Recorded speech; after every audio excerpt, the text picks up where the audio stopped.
ஆமென். வேதத்தை திறந்து ஒரு வசனத்தை நம்ம வாசிக்க போகிறோம். கர்த்தர் நல்லவர். சங்கீதத்திலே 65வது சங்கீதம் 1வது வசனத்தை நம்ம எல்லாரும் சேர்ந்து வாசிக்க போகிறோம். 65வது சங்கீதம் 1வது வசனத்தை வாசிக்க போகிறோம். தேவனே, சீயோனில் உமக்காக துதியானது அமைந்து காத்திருக்கிறது, பொருத்தனை உமக்காக செலுத்தப்படும். இன்னொரு விஷயம் கூட வாசிக்கணும். தேவனே, சீயோனில் உமக்காக துதியானது பொருத்தனை உமக்காக செலுத்தப்படும். ஆமென். நம்முடைய ஆண்டவர் தீர்மானங்களை அங்கீகரிக்கிற கர்த்தராக இருக்கிறார். நம்ம எடுக்கிற தீர்மானங்கள், நம்ம எடுக்கிற பொருத்தனைகள், இந்த பொருத்தனைகளை எல்லாம் கர்த்தர் கனம் பண்ணி, வேதம் சொல்லுகிறது, அவருக்காய் காண்பித்த பிரயாசம், அவருக்காய் காண்பித்த ஊழியம், அவருக்காய் விட்டு கொடுத்தது, கர்த்தருக்காய் செய்கிறது எதுவாய் வேண்டும் என்றாலும் இருக்கலாம். உங்க வாழ்க்கையில மனுஷனுக்காக செஞ்சது ஒருவேளை மாறி போகலாம், மனுஷனுக்காக செஞ்சதுக்கு ஒருவேளை உங்களுக்கு பதில் இல்லாமல் போகலாம். ஆனால் ஒன்று நினைத்து கொள்ளுங்கள், ஆண்டவருக்காக ஒரு தேவனுடைய பிள்ளை எடுக்கிற எந்த பொருத்தனை ஆனாலும், எந்த தீர்மானமானாலும், என்னுடைய ஆண்டவர் அதை கனம் பண்ணி அதற்கு ஏற்ற பலனை நிச்சயம் உங்களுக்கு தர வல்லவராக இருக்கிறார். ஆமென். என்னுடைய ஆண்டவருக்கு என்ன பிடிக்கும் அப்படின்னு சொன்னா, இந்த தீர்மானம் எடுக்கிறது என்கிறது ஆண்டவருக்கு ரொம்ப பிடிக்கும். நீங்க ஒரு பொருத்தனை எடுக்கிறீங்க, ஒரு தீர்மானம் எடுக்கிறீங்கன்னா ஆண்டவர் அதை ரொம்ப விரும்புவார். நான் இன்றைக்கு இந்த ஊழியத்திற்காக நான் நிற்கும்போது நான் ஆண்டவருக்கு நான் ரொம்ப நன்றி சொல்லுகிறது என்ன அப்படின்னு சொன்னா, வேறு ஒரு தீர்மானமும் அல்ல. எனக்கு ஊழியம் செய்ய தெரியும், எனக்கு ஊழியத்துக்கு அழைப்பு இருக்கிறது, எனக்கு பாட தெரியும், நான் படிச்சிருவேன், நான் போய் ஊழியம் செஞ்சிருவேன், இப்படிப்பட்ட எந்த தாட்டுனாலையும் நான் இங்கே நிற்கல. ஆனால் 14வது வயசு முடிச்சுட்டு 15வது வயது ஆரம்பிக்க போகிறேன். 15 வயசில் ஒரு பெருசாலாம் ஒன்றும் டிசைட் பண்ண தெரியாது. ஆனால் ஆண்டவர் மேலே அளவற்ற அன்பு, ஆண்டவர் மேலே அளவற்ற பாசம், ஆண்டவரை ரொம்ப பிடிக்கும், ஆண்டவரை ரொம்ப நேசிப்போம், சர்ச்சை ரொம்ப நேசிப்போம், ஊழியக்காரனை ரொம்ப நேசிப்போம், ஆண்டவரோட வாழ்கிறதை இன்பமாக நினைப்போம், ஆண்டவருக்காக எதை வேணாலும் விட்டுறதுக்கு ஆயத்தமாக இருக்கிறோம். இப்படிப்பட்ட வார்த்தைகள் எல்லாம் ஊழியக்காரர்கள் பேசி நிறைய உருவாக்கப்பட்டு தான் இருந்தோம். அந்த 15வது வயசில் ஊழியத்திற்காக பாஸ்டர் மூலமாக ஆண்டவர் சொல்லும்போது ஒரு தீர்மானம் எடுத்தேன். இல்லை, நம்ம போயிடணும், நம்ம ஊழியத்திற்காக போயிடணும், ஆண்டவருடைய ஊழியத்தை நம்ம செஞ்சிடணும், கர்த்தர் நம்மோடு கூட இருப்பார், ஆண்டவர் நம்மை பயன்படுத்துவார். எதை குறிச்சும் யோசிக்கலை, படிப்பை குறித்து யோசிக்கலை, பின்னணியை குறித்து யோசிக்கலை, குடும்பத்தை குறித்து யோசிக்கலை. ஆனால் என்னைக்கு அந்த தீர்மானத்தை எடுத்தேனோ அன்றையிலிருந்து என்னுடைய வீட்டில் அவ்வளோ பெரிய புயல் அடிச்சுட்டே இருக்குது. பிரச்சனை வருது, என்னது எதுக்கு போகிறேன்னு கேட்குறாங்க, நீ போனால் நின்றுவியான்னு கேட்குறாங்க, உனக்கு யார் ஃபீஸ் கட்டுவான்னு கேட்குறாங்க, நீ எப்படி சமாளிப்பேன்னு தெரிய, உனக்கு என்ன அதில் போய் என்ன பண்ண போகிற, என்னென்னமோ கேள்விகள் வருகிறது. ஆனால் உண்மையிலே ஆண்டவருடைய பிள்ளைகளே, அன்றைக்கு என்னுடைய 15வது வயதில் பெட்டியை கையில் எடுத்துட்டு என்னுடைய அம்மா அழுறாங்க, எங்கள் அப்பா ஒரு பக்கம் கோபமாக இருக்கிறாரு. ஆனால் எடுத்த ஒரே தீர்மானம், என்னுடைய பக்கத்தில் என்னுடைய சார்பில் ஊழியத்துக்கு போ அப்படின்னு மனசார சொல்றதற்கு எங்கள் ஊழியக்காரரும் சர்ச்சில் இருக்கிற ஒரு சிலர் மட்டும்தான் நிற்கிறாங்க. நீ போப்பா, ஆண்டவர் நடத்துவார், நீ போப்பா, ஆண்டவர் உன்னை பயன்படுத்துவார். ஆனால் என்னுடைய எதிர்புறத்திலே நிற்கிற அனைத்து பேரும், நீ எடுத்த தீர்மானம் தவறு, நீ இப்போ இந்த தீர்மானத்தை எடுக்கிறதுக்கு உனக்கு வயசு இல்லை, நீ எதுக்கு இந்த தீர்மானத்தை இப்போ எடுத்த, ஊழியன்றது சும்மான்னு நினச்சியா, நீ நின்ற முடியும்னு நினைக்கிறியா, அதெல்லாம் உன்னால் எல்லாம் நிற்கவே முடியாது, உனக்கு ஜனங்களுக்கு போதிக்கிற அளவுக்கு உனக்கு என்ன தெரியும், நீ என்ன படிச்சிருக்கிற, உன்னால் அது பண்ணவே முடியாது, உனக்கு செலவு பண்ணுறதுக்கு யாருமே இருக்க மாட்டாங்க, நீ 3 மாதத்துக்குள்ளே திரும்பி ஓடி வந்துடுவ, ஊழியத்தை விட்டுட்டு படிக்க போயிட்டு திரும்பி வந்தால் எவ்வளோ பெரிய அவமானம் தெரியுமா. ஆனால் இத்தனை வார்த்தைகளும் என்னை சுற்றி இருக்கும்போது கர்த்தருடைய பெரிய பிரசன்னத்தோடு, அவருடைய இரக்கத்தோடு சொல்கிறேன், அந்த தைரியம் எப்படி வந்துருச்சு, அந்த வார்த்தையை ஆண்டவர் எப்படி சொல்ல சொன்னார்னு தெரியல. என் பெட்டியை கையில் எடுக்கும்போது என்னுடைய அப்பா என்னுடைய கண்ணுக்கு முன்னாடி தெரியல. என்னுடைய அம்மாவனுடைய கண்ணீர், அது வரைக்கும் என்னுடைய தாயாருடைய கண்ணீரை ஒரு நாள் கூட என் தாயாருடைய கண்ணீர் வடிக்க கூடாதுன்னு நினைச்சவன் நான். ஆனால் என்னுடைய தாயாருடைய கண்ணீர் அந்த நேரத்தில் எனக்கு பெருசா தெரியல. எனக்கு முன்பாக இருக்கிற சவால்கள் பெருசா தெரியல. நான் படிப்பறிவு இல்லாதவன் என்கிறத பெருசா தெரியல. அந்த பெட்டியை பிடிச்சிட்டு என்னை கண்டிப்பா ஆண்டவர் நடத்துவார் என்கிற ஒரு பெரிய விசுவாசமும் ஒரு பெரிய நம்பிக்கையும், நடத்துவார், போலாம் பார்ப்போம் அப்படின்னு சொல்லி தேவனுக்காக எடுத்த அந்த ஒரு தீர்மானத்தை கர்த்தர் அங்கீகரித்து, கர்த்தர் கனப்படுத்தி, அதற்கு இடையில எத்தனையோ போராட்டம், இந்த ஊழியத்தில் நிற்க முடியாமல் எத்தனையோ வழிகள், வியாதிகள், பிரச்சனைகள், தேவைகள், அவமானங்கள், நிந்தைகள், சொல்ல முடியாத பல காரியங்கள். ஆனால் எல்லாத்துலேயும் கர்த்தர் தைரியப்படுத்தி அந்த தீர்மானத்துக்காக இன்றைக்கு உங்கள் முன்னாடி நிற்கும்போது நான் சந்தோஷப்படுகிறேன். அன்றைக்கு கலப்பையின் மேல் கையை வைத்து பின்னிட்டு பார்க்காததுனால ஒரு பெரிய மகிமையை கர்த்தர் இன்றைக்கு காணும்படியாய் கர்த்தர் உதவி செய்திருக்கு. அப்போ நம்முடைய வாழ்க்கையில் சில தீர்மானங்களை ஆண்டவருடைய பிள்ளைகள் கண்டிப்பாக நீங்கள் எடுக்கணும். அதுக்கு நீங்கள் பயப்பட முடியாது. அதை நினைச்சு நான் விழுந்துருவனோ, நான் தோத்துருவனோ அப்படின்னு ஆண்டவருடைய பிள்ளைகள் கர்த்தருடைய காரியத்தில் கண்டிப்பாக அப்படி சொல்லவே முடியாது. சில தீர்மானங்களை நீங்கள் சவாலாக தான் நீங்கள் எடுத்துக்கணும். அந்த தீர்மானம் எடுத்த உடனே அவ்வளோதான், கர்த்தர் இனி நடத்துவார், இனி எனக்கு எந்த தப்பும் வராது, எனக்கு எந்த பிரச்சனையும் வராது, நான் இந்த தீர்மானம் எடுத்ததுக்கு பிற்பாடு நான் ஆண்டவருக்காக தானே எடுக்கிறேன், அதனால என்னுடைய வழிகளெல்லாம் வெற்றியாக இருக்கும், நான் கை வச்சது எல்லாத்தையும் கர்த்தர் எனக்கு ஆசீர்வதிப்பார். கண்டிப்பாக அப்படி சொல்லவே முடியாது. தீர்மானம் எடுத்ததுக்கு பிறகு பிரச்சனைகள் வரலாம். தீர்மானம் எடுத்ததுக்கு பிறகு அந்த தீர்மானத்திலே நிலை நிற்க முடியாதபடி பல தோல்விகள் வரலாம். அந்த தீர்மானத்தை நிறைவேற்ற முடியாதுன்னு 90% உங்களுடைய மனது பேசிக்கொண்டே இருக்கலாம். அந்த தீர்மானத்திலே நிற்க விடாதபடி பல புயல்கள் உங்களுக்கு நேராய் அடிக்கலாம்.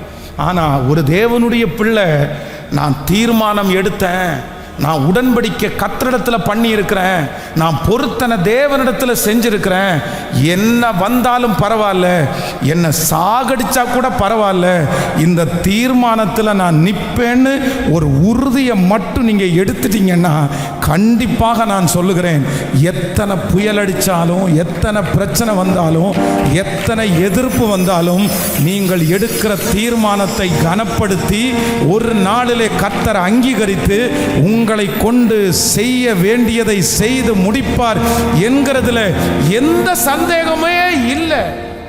ஆனா ரொம்ப அவசியமானது என்ன அப்படின்னு சொன்னா, தீர்மானம் எடுக்கிறது ஒரு அவசியம். அதை விட அவசியமானது தீர்மானத்தில் உறுதியாய் நிற்கிறது ரொம்ப அவசியமானது. வாலிப தம்பி, உன்னுடைய வாழ்க்கையில் நீ ஒரு பொருத்தனை எடுக்கணும், ஒரு தீர்மானம் எடுக்கணும். நீ அடிக்கடி பொருத்தனை எடுக்கணும். நீ ஆண்டவரிடத்தில் பொருத்தனையை எடுத்துட்டே இருக்கணும். நீ நிறைய உடன்படிக்கையை பண்ணிட்டே இருக்கணும். ஆண்டவருக்கு அது பிடிக்கும். இந்த உலகத்திலே வாழ்வதற்கு அப்படிப்பட்ட பொருத்தனைகளை எடுத்து அந்த பொருத்தனையிலே நிலை நிற்பீர்களே ஆனால் தேவன் உங்களுக்கு சொன்னதை நிச்சயமாய் செய்து முடிப்பார். ஆமேன் சொல்லுங்கள். நான் இந்த சாட்சிகள் எல்லாம் உங்களுக்கு சொல்லுகிறதற்கு காரணம் என்ன அப்படின்னா, நீங்கள் அதில் பலப்படணுன்றதுக்காக தான் நான் சொல்கிறேன். கவனிங்க, 2008 வருஷம் மே மாதம் 28ஆம் தேதி என்னுடைய திருமண நாள். 2008 வருஷம் என்னுடைய திருமணம் நடந்தது. 24 இயர்ஸ், 24 வயதில் நான் திருமணம் பண்ணி கொண்டேன். ஸோ ஆனால் ஃபஸ்ட்டு திருமணம் வேண்டாம் அப்படின்னு நினச்சோம். அதுக்கப்புறம் ரொம்ப லேட்டாக தான் பண்ணணும்னு நினச்சோம். ஆனாலும் சூழ்நிலைகள், நிறைய பிரச்சனைகள், மினிஸ்ட்ரியில் இருக்கிறதுனால நிறைய வித்தியாசமான பிரச்சனைகள் எல்லாம் வந்ததுனால, இல்லை நம்ம திருமணம் பண்ணிடணும் அப்படின்னு சொல்லி 24 வயதில் திருமணம். ஆனால் என்னுடைய வாழ்க்கையில் ரொம்ப பயந்தது எதுக்கு அப்படின்னு சொன்னால், உண்மையிலே ஆண்டவருடைய பிள்ளைகளே, கல்யாணத்திற்கு நான் ரொம்ப பயப்பட்டேன். எனக்கு ரொம்ப பயமாக இருக்கும். எப்படி குடும்பத்தை ரன் பண்ணுவேன், எப்படி நான் நடத்துவேன், எப்படி என்னுடைய மனைவியை நான் பார்த்துக்குவேன். அவங்க ஒருவேளை கோவப்படுறவங்களா இருந்தால், அவங்க ஒருவேளை எரிச்சல் ஆகிறவங்களா இருந்தால், அவங்க ஒருவேளை ஊழியத்தை உடச்சி போட்டால், அவங்களுக்கு ஒருவேளை பெருமை இருந்துச்சுன்னா, ஐயோ இந்த மாதிரி மனசில் போட்டு குழப்பிக்கிட்டது அவ்வளவு பயந்தேன். ஆனால் கல்யாணம் நடக்கும்போது ஒரே ஒரு தீர்மானம் எடுத்தேன். என்ன தீர்மானம்னா, கர்த்தருடைய வருகை தாமச்சா உயிரோடு இருக்கிற நாளெல்லாம் என்ன வாக்குவாதம் நடந்தாலும், எந்த சண்டை நடந்தாலும், எவ்வளவு மன கஷ்டம் வந்தாலும், இரவு குடும்ப ஜபம்னு ஒன்று போகும்போது ஒப்புரவு ஆகாமல் நான் தூங்குறதுக்கு போக மாட்டேன்னு ஒரு தீர்மானம் எடுத்தேன். ஒவ்வொரு கல்யாணம் நடக்கும்போதும் இந்த சாட்சியை நான் ஒவ்வொரு கல்யாணத்துலையுமே நான் சொல்லுவேன். இன்றைக்கி 2024வது வருஷம், இத்தனை வருடங்கள் ஆகிறது. உண்மையிலே ஆண்டவருடைய பிள்ளைகளை எத்தனையோ முறை எங்களுக்கு வாக்குவாதங்கள், எத்தனையோ முறை எங்களுக்கு மன வருத்தங்கள், எத்தனையோ முறை அவர்களை ஸ்டிக் பண்ணி இதை நீங்கள் பண்ணக்கூடாது, அவர்கள் என்னை இந்த மாதிரி எத்தனையோ சூழ்நிலைகள் நடந்திருக்கிறது. ஆனால் நாங்கள் அன்னைக்கு எடுத்த அந்த தீர்மானம் இருக்குல்ல, ஒருவேளை ஒப்புரவாகிறதுக்கு கொஞ்சம் காலதாமதம் ஆயிடுச்சு அப்படின்னு சொன்னால், சரி பைபிளை தூக்கிட்டு ஒரு வேத பகுதியை படித்து, நீ தானே தப்புண்ண, நீ தானே திட்டுன, நீ தானே கோவப்பட்ட, நீ வர வேண்டாமா, நீ சாரி கேட்டால் கேட்கலாமா அப்படின்னும் போது நிறைய முறை பாஸ்டம்மா தான் சரிப்பா சாரி, என்ன இப்படி கோபமாக இருக்கிறீங்க, ஒன்றும் பிரச்சனை இல்லை, அதை ரொம்ப பெருசாக எடுத்துக்காதீங்க. ஸோ நான் தான் அப்படி இருந்தேனா, சரி நீங்கள் அப்படி கோவப்பட்டுருக்க வேண்டாமா இருந்துச்சு, சரி நீங்களும் கோவப்பட்டீங்க, சரி பரவாயில்ல நம்ம ஜெபம் பண்ணலாமா, நம்ம ஜெபம் பண்ணி படுத்துடலாமா. நாங்கள் 2 பேருமே மாறி மாறி மாறி இன்றைக்கு வரைக்கும் எடுத்த அந்த ஒரு தீர்மானத்தில் இன்று வரைக்கும் உறுதியாக இருக்கிறதுனால நான் நம்புகிறேன், எத்தனையோ சூழ்நிலைகளிலே சமாதான குறைவை சத்துரு எங்களுக்குள்ள கொண்டு வரணும்னு நினைச்சாலும் கர்த்தர் மிகுந்த சமாதானத்தை கர்த்தர் கிருபையாய் கர்த்தர் கட்டளையிடுகிறார்.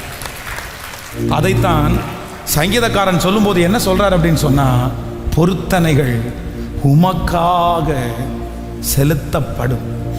சில காரியத்திற்கு ஆண்டவருடைய பிள்ளைகள் ஒரு தீர்மானம் எடுக்கணும். ஆனால் நான் நேற்றைக்கு இரவில் கர்த்தருடைய சமூகத்தில் வேதத்தில் இந்த மாதிரி சில தீர்மானங்களை எடுத்தவர்களுடைய ஆசீர்வாதத்தை குறித்து வாசித்து பார்க்கும்போது எனக்கு ரொம்ப ஆச்சரியமாக இருந்துச்சு. ஐயோ ஆண்டவர் அவங்களை எவ்வளோ ஆசீர்வதிச்சிருக்காரு தெரியுமா. நான் வேகமாய் உங்களுக்கு ஒரு 6 காரியம் இருக்குது. எவ்வளவு காரியத்தை வேகமாய் சொல்லணுமோ சொல்லி நான் ஜெபித்து முடிக்கிறேன். வாசிக்கலாம். முதலாவதாக ஒரு வேத வசனத்தை வாசிக்கலாம், எடுத்துக்கொள்ளலாம். நம்ம ரூத்தின் புஸ்தகம் 1ஆம் அதிகாரத்தில் 16வது வசனத்தை நம்ம வாசிக்க போகிறோம். ரூத்தின் புஸ்தகம் 1ஆவது அதிகாரம் 16வது வசனத்தை வாசிக்கலாம். அதற்கு ரூத்து, நான் உம்மை பின்பற்றாமல் உம்மை விட்டு திரும்பி போவதை குறித்து என்னோட பேச வேண்டாம். நீர் போகும் இடத்திற்கு நானும் வருவேன், நீ தங்கும் இடத்திலே நானும் தங்குவேன். உம்முடைய ஜனம் என்னுடைய ஜனம், உம்முடைய தேவன் என்னுடைய தேவன். நீர் மரணம் அடையும் இடத்தில் நானும் மரணம் அடைந்து அங்கே அடக்கம் பண்ணப்படுவேன். மரணமே அல்லாமல் வேறு ஒன்றும் உம்மை விட்டு என்னை பிரித்தால் கர்த்தர் அதற்கு சரியாகவும் அதற்கு அதிகமாகவும் எனக்கு செய்ய கடவாள் என்றார். கவனிங்க, இந்த இடத்துல அந்நிய தேசத்திலே நகோமி என்கிற மனுஷி தன்னுடைய கணவனாரோட தன்னுடைய 2 பிள்ளைகளோட அந்த ஊருக்கு போய் தன்னுடைய கணவனாரை இழந்து தன்னுடைய 2 பிள்ளைகளையும் அந்த இடத்துல சாக கொடுத்து இப்பொழுது தன்னுடைய 2 மருமக்களையும் கூப்பிட்டு சொல்றாங்க, மக்களே நான் வெளியே போறேன், இந்த ஊரில் நான் இருக்க விரும்பலை, இந்த ஊரில் நான் எல்லாவற்றையும் நான் இழந்துட்டேன், என்னுடைய கணவனாரை இழந்துட்டேன், என்னுடைய பிள்ளைகளை இழந்துட்டேன், அதனால நான் விட்டு வந்த என்னுடைய தேசத்துக்கு திரும்பி போகிறேன். நீங்கள் 2 பேரும் ரொம்ப இளம் பிள்ளைகளாக இருக்கிறீங்க, நீங்கள் வாழறதுக்கு இன்னும் நிறைய வயசு இருக்குது, நான் வாழ்ந்து முடிச்சிட்டேன், அதனாலே உங்களுடைய தகப்பனார் தாயின் இடத்துல நீங்கள் போங்க, உங்கள் அம்மா அப்பா உங்களுக்கு நல்ல வாழ்க்கையை அமைச்சு கொடுப்பாங்க, நீங்கள் என் கூட இருக்க வேண்டாம் அப்படின்னு சொல்லி இந்த மருமகள் தன்னுடைய 2 மாமியார் தன்னுடைய 2 மருமக்களையும் கூப்பிட்டு முத்தம் கொடுத்து அப்படியே அழுறாங்க. அப்போ ஒரு மருமகள் ஓர்பாள் வேதம் சொல்லுகிறது, தன்னுடைய மாமியாரை முத்தம் செலுத்தி விட்டு, சரி உண்மைதான், நான் உங்களை சொல்லி ஒரு குற்றமும் சொல்லலை, நான் போறேன்னு சொல்லி தன்னுடைய அப்பாவுடைய வீட்டுக்கு அவங்க போயிட்டாங்க. ஆனால் இந்த ரூத்தை குறித்து வேதம் சொல்லுது. என்ன சொல்கிறாங்க அப்படின்னு சொன்னால், இல்லை நான் உங்களை விட்டு போக மாட்டேன், நீங்கள் என்ன சொன்னாலும் நான் உங்களை விட்டு போக மாட்டேன், நான் மன உறுதியாக இருக்கிறேன், நான் வருவேன், நீர் இருக்கிற இடத்துல நான் இருப்பேன், நீங்கள் போகிற அந்த ஊர் தான் எனக்கு சொந்தமான ஊர், நீங்கள் மரணம் அடைகிற இடத்துல நான் மரணம் அடைவேன். ஆனால் அதில் ஒரு வார்த்தை சொல்கிறாங்க பாருங்க, நீர் மரணம் அடையும் இடத்தில் நான் மரணம் அடைந்து அங்கே அடக்கம் பண்ணப்படுவேன், மரணமே அல்லாமல் வேறு ஒன்றும் உம்மை விட்டு என்னை பிரித்தால் யாரு யாரு இந்த கர்த்தர் அப்படின்ற வார்த்தையை இந்த ரூத்து சொல்லுகிறதற்கு எந்த வாய்ப்புமே இல்லை. காரணம் என்ன அப்படின்னா, இவங்க ஒரு மோவாபிய ஸ்திரீ, இவங்க ஒரு அந்நிய தெய்வத்தை ஆராதிக்கிறவர்கள், இவர்களுக்கும் இந்த கர்த்தருக்கும் சம்பந்தமே இல்லை.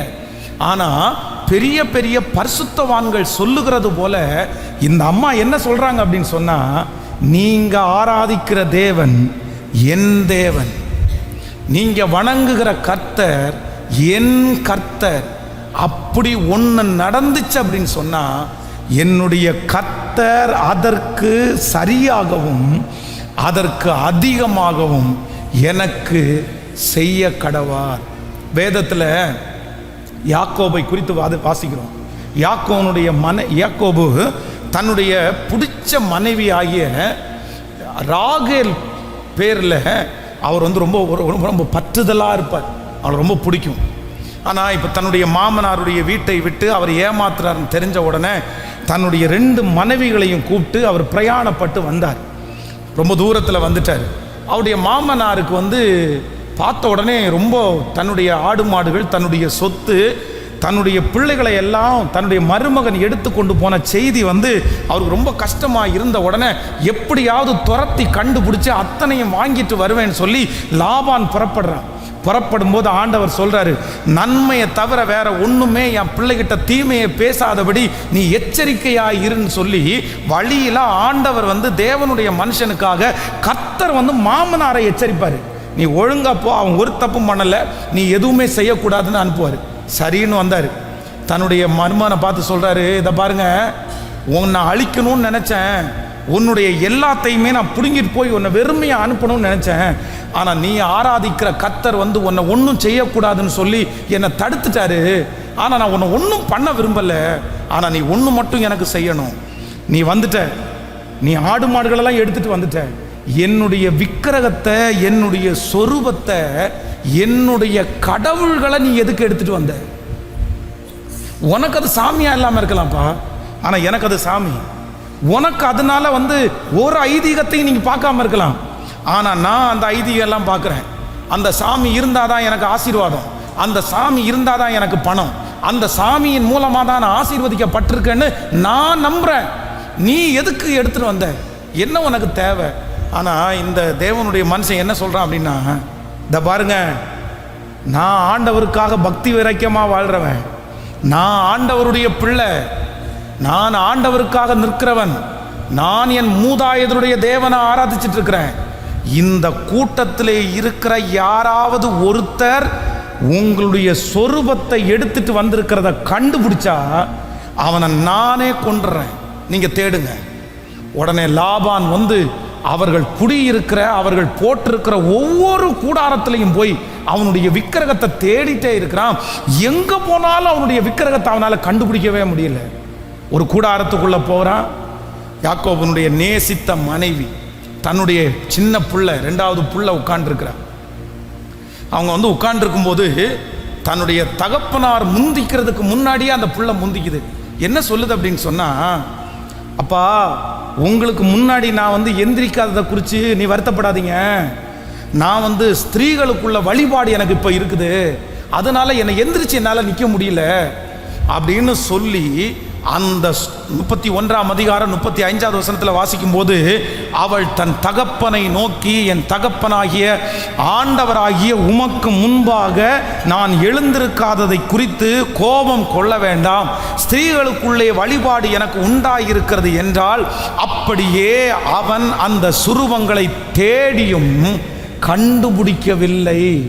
ஒரு பெரிய திட்டத்தை போட்டு, ஒரு பெரிய பிளானை பண்ணி, தன்னுடைய தகப்பனாருக்கு அதை கொடுக்க முடியாது, இந்த இடத்துல கணவனாரையும் நான் கஷ்டப்படுத்த முடியாதுன்னு சொல்லி அந்த சொரூபத்தை எல்லாம் கீழே போட்டு, அதுக்கு மேலே ஒரு கூடையை கவுத்து, அதுக்கு மேலே இந்த அவங்க உட்கார்ந்துட்டு நான் எழும்ப முடியாதுன்னு சொன்ன உடனே அந்த தகப்பனார் எல்லா இடத்துலையும் தேடி பார்த்து அந்த சொரூபம் இல்லாததுனால வெளியே போயிட்டாரு. அப்போது இந்த உலகத்தில் ஒரு தீவிரமாய் கடவுள் பக்தியாய் இருக்கிற ஒரு மனுஷன் அதை விட்டுட்டு இன்னொரு கடவுளை, இன்னொரு தேவனை ஏற்றுக்கொள்ளுகிறது என்கிறது அவ்வளவு சுலபமானதே அல்ல. அவ்வளவு நம்ம நிறைய பேர் இன்னைக்கு விடுதலையோடு அந்த இடத்துல ஆராதிக்கிறோம். நமக்கு நிறைய பேருக்கு சர்ச்சுக்கு போன்னு சொல்லும்போது, நம்ம போகிறதற்கு வாகனம் இருக்குது, நமக்கு போகிறதுக்கு திருச்சபை இருக்கிறது, நமக்கு போகிறதற்கு எல்லாருமே ஒத்துக்கிறாங்க. ஆனால் நிறைய பேர் அதை தடை செய்கிறார்கள். ஆனால் இன்னைக்கு கூட இந்த பைபிளை ஒரு டைம் நான் தொட்டு பார்க்க மாட்டேனா? இந்த பைபிளை தொட்டு பார்த்து 10 வருஷம் ஆச்சு. இந்த பைபிளில் ஒரு பகுதியை படித்து பல வருஷம் ஆச்சு. என்னுடைய குடும்பத்தில் அவ்வளோ பெரிய ப்ராப்ளம் இருக்குது. என்னால் பைபிளை என்னுடைய வீட்டுக்குள்ளே கொண்டு போக முடியாது. என்னுடைய பைபிளை மறைச்சு பைபிளை படித்து 3 பைபிளை என் கணவனார் எரிச்சிட்டாரு, 5 பைபிளை என் கணவன், எங்கள் அப்பா 5 பைபிளை மூடிட்டாரு அப்படின்னு சொல்லுகிற எத்தனையோ பேர் இருக்கிறார்கள். அப்போது அவ்வளவு பெரிய நெருக்கம், அவ்வளவு பெரிய சூழ்நிலையில் இந்த ரூத்தினுடைய வாயிலிருந்து என்ன வருது அப்படின்னு சொன்னால், அவர் உனக்கு மட்டும் தேவன் அல்ல, அவர் உங்களுக்கு மட்டும் தேவன் அல்ல, அவர் யாருக்கும் தேவன் அப்படின்னு சொன்னால், அவர் எனக்கும் தேவன், அவர் எனக்கும் தேவன். அவர் ஆபிரகாமின் தேவன், அவர் ஈசாக்கின் தேவன், அவர் யாக்கோபின் தேவன்.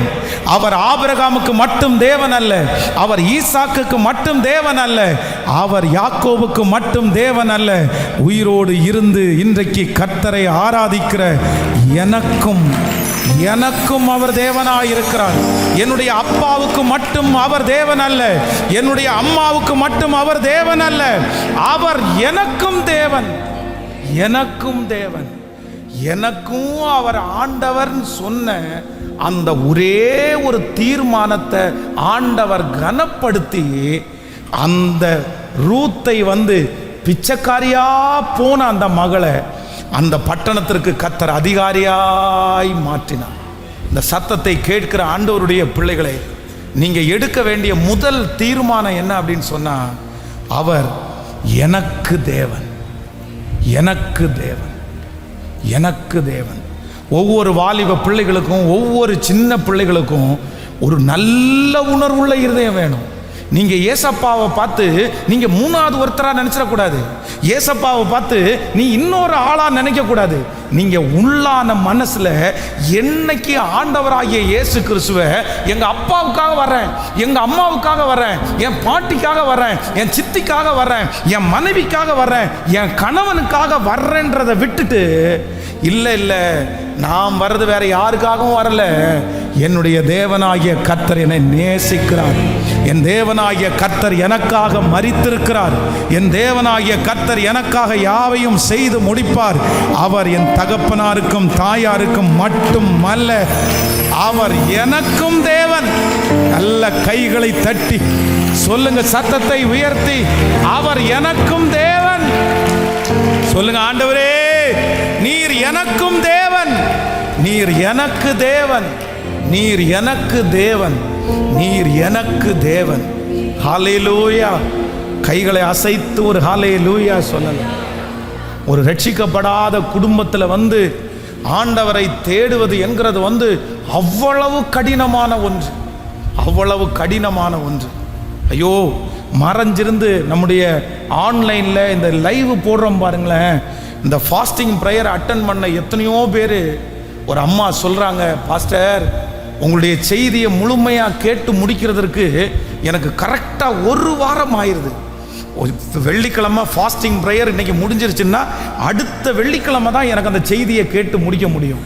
ஏன் அப்படின்னு கேட்டால் நான் குளிக்க போகிற நேரம் மட்டும்தான் அந்த செய்தியை கேட்க முடியும். தன்னுடைய பிள்ளையை பிறந்த நாளுக்கு என்ன வேணும்னு கேட்கும்போது எனக்கு இந்த காதில் சவுண்டு கேட்குறது மாதிரி வாங்கி கொடுப்பா, இந்த பாட்டுகளெல்லாம் கேட்கணும்னு சொல்லி தன்னுடைய பிள்ளையினிடத்துலேருந்து ஏர்பாட்ஸ் 2 வாங்கி பாத்ரூமுக்கு போகும்போது 2ஐயும் காதுக்குள்ளே வச்சு ஒரு கண்ணாடி துணியினால் காதை கவரி ரப்பர் பேண்ட் போட்டு கட்டிட்டு குளிக்கிற நேரத்தை லேட்டாக வந்தால் கணவனார் சத்தம் போடுவார். அந்த குளிக்கிற நேரத்தில் அந்த வார்த்தையும் கேட்டுட்டு தான் நான் ட்ராவல் பண்ணிட்டு இருக்கிறேன். ஏன் அப்படின்னு சொன்னால் என்னுடைய ஆண்டவரை அவங்களுக்கு உணரலை, அவங்களுக்கு தெரியாது. என் கணவனார் என்னை பூஜை போட சொல்லுவார். என்னுடைய கணவனார் மாலையை போட சொல்லுவார். நான் என்ன பண்ண முடியும்? வேற ஒன்றுமே பண்ண முடியாது. நான் போட மாட்டேன்னு சொன்னால் என் வீட்டை விட்டு வெளியே போக சொல்லுவார். என்னுடைய பிள்ளைங்க 2 பேரும் அனாதை ஆயிடுவாங்க. இந்த குடும்பத்தை நடத்த முடியாது. அந்த குடும்பத்தில் அவரை ஒன்றும் பண்ண முடியாது. ஆனால் ஒவ்வொரு டைமும் அந்த விக்கிரகத்துக்கு முன்னாடி போய் நிற்கும் போது அந்த சிலையை பார்த்து நான் என்ன சொல்லுவேன்னா, நீ வெறும் மண்ணு தான்ப்பா, நீ வெறும் மண்ணு தான்ப்பா. நீ கண்ணு இருந்தும் காணாது, நீ கால் இருந்தும் நடக்க மாட்ட, நீ வாயிருந்தும் பேச மாட்ட. உனக்கு நான் ஒரு பெரிய உயர்வையோ ஒரு பெரிய இதுவே நான் கொடுக்க விரும்பலை. ஆனால் நான் உனக்கு மாலை போட்டாலும் உன்னை ஆராதிச்சாலும் எனக்கு உள்ள ஒருத்தர் இருக்கிறார். அவர் பெரியவர். அவர் என் சத்தத்தை கேட்கிறார். அவர் எனக்குள்ளே வாசம் பண்ணுகிறார். அவர் என்னுடைய தேவன். அவர் என்னுடைய உணர்வுகளை எல்லாம் அறிந்து கொள்ளுகிறார். ஒவ்வொரு டைமும் அப்படி பூஜை பண்ணும்போது நான் கர்த்தரை ஆராதிச்சுட்டு தான் பாஸ்டர் பண்ணுறேன். அவ்வளோ சாட்சியை கேட்டு அவ்வளோ சந்தோஷமாக இருந்துச்சு.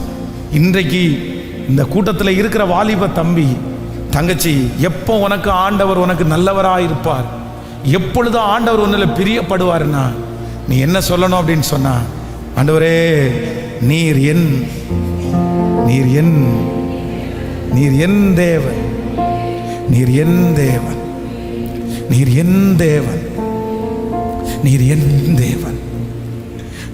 எனக்கு உங்களை பிடிக்கும் ஆண்டவரே, நீர் என் தேவன், நீர் என் தகப்பன் ஆண்டவரே, நீர் என் தேவன், நீர் என் தலையை உயர்த்துகிறவர் ஆண்டவரே. வாலிப தம்பி தங்கச்சி ஒவ்வொருத்தரும் கைகளை உயர்த்தி ஏசப்பாட்ட ஒரு 10 டைமாவது சொல்லுங்க, நீர் என் தேவன். அந்த பாசம் உங்களுக்கு வரட்டும், அந்த விருப்பம் உங்களுக்கு வரட்டும், அந்த ஆசை உங்களுக்கு வரட்டும். நான் நம்புகிறேன் இந்த ஆசை என்றைக்கு உங்களுடைய இருதயத்தில் வருகிறதோ, என்றைக்கு கர்த்தரை உங்கள் சொந்த தகப்பனாக நீங்க ஏற்றுக்கொள்ளுகிறீர்களோ, அன்றைக்கு கர்த்தர் உங்களோட பேச ஆரம்பிப்பார். அன்றைக்கே கர்த்தர் உங்களை உயர்த்த ஆரம்பிப்பார். கர்த்தர் அன்றைக்கே உங்களுக்கு சொல்லித்தர ஆரம்பிப்பார். அன்றையிலிருந்து உங்களுடைய வாழ்க்கை மாறும். சத்தத்தை உயர்த்தி சொல்லுவோம், ஆண்டவரே நீர் என் தேவன். சத்தமா என் தேவன். முழு சபையும் சேர்ந்து சொல்லுங்கள், நீர் ஆபிரகாமுக்கு மட்டுமல்ல, ஈசாக்குக்கு மட்டுமல்ல, யாக்கோபுக்கு மட்டுமல்ல, நீர் எனக்கும் அவருடைய நாமத்திற்காய் காண்பித்த பக்தி வைராக்கியத்தை அவர் மறந்து விடுவதற்கு அவர் அநீதி உள்ள தேவன் அல்ல. ஹல்லேலூயா. உண்மையை தெரிஞ்சுக்கிட்ட உடனே, கர்த்தர் தான் உண்மையான தெய்வம்னு தெரிஞ்சுக்கிட்ட உடனே, எங்கள் அப்பா என்னை வெறுத்தாலும் பரவாயில்ல, எங்கள் அம்மா என்னை வெறுத்தாலும் பரவாயில்ல, எங்கள் குடும்பம் என்னை எதிர்த்து நின்னாலும் பரவாயில்ல, நான் ஒன்று மட்டும் செய்வேன், நீர் என் தேவன். இன்றைக்கு மாற்று சமுதாயத்திலிருந்து சில சமுதாயத்திலிருந்து பார்த்தீங்க அப்படின்னா ரட்சிக்கப்பட்டு வருகிறவங்க ரொம்ப குறைவு தான். சில சமுதாயத்திலேருந்தெல்லாம் ரட்சிக்கப்பட்டே வரமாட்டான், ரட்சிக்கப்பட்டு வரமாட்டான். கடந்த சில மாதங்களுக்கு முன்பாக பார்த்தீங்க அப்படின்னு சொன்னால், ஒரு குறிப்பிட்ட ஒரு கம்யூனிட்டியிலிருந்து ஒரு தகப்பனார் ஒரு மகளும் வந்திருந்தார்.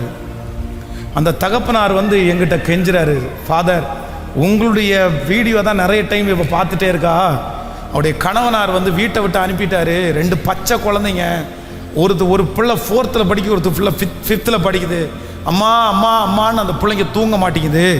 அவருடைய கணவனார் இந்த பிள்ளைய வீட்டுக்கு அனுப்பிட்டாரு. ஏன்னு கேட்டால், உங்கள் பிள்ளை இங்கே உட்காந்து கிறிஸ்தவ பாட்டு கேட்குறா, கிறிஸ்தவ பைபிள் வாசிக்கிறா, செய்தி கேட்குறா, நம்ம வீட்டுக்கெல்லாம் அது ஆகாது, உங்களுக்கு தெரியாதா, உங்கள் பிள்ளைய மாற்றி அனுப்புங்கன்னு சொல்கிறாங்க.